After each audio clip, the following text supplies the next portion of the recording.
This assessment tells us that one of the isomers A or B is optically inactive and asks us to tell which one that is.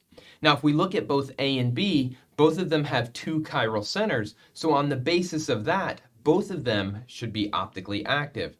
The fact that one of these molecules has two chiral centers but is not optically active suggests that there must be a plane of symmetry. That is, one of them must be meso. Now, as drawn, neither of these looks like there is a plane of symmetry. But what we'll notice if we take compound B and do a couple of bond rotations, so let's keep the left side of the molecule the same, we can draw this here. We've got two carbons that go here. Instead of going from up and then down to it, let's go up and then up to that one.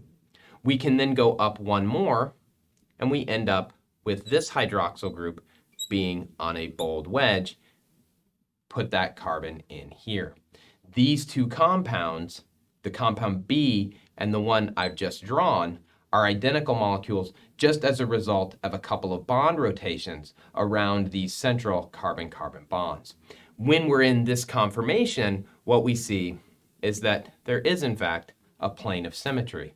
And so compound B is the meso compound. What does this teach us? This teaches us that when we're looking at planes of symmetry or looking for planes of symmetry, we're not just looking at it based on how we as chemists draw the molecule. We have to consider the multiple rotations. And by doing so with compound B, we see that there is, in fact, a plane of symmetry.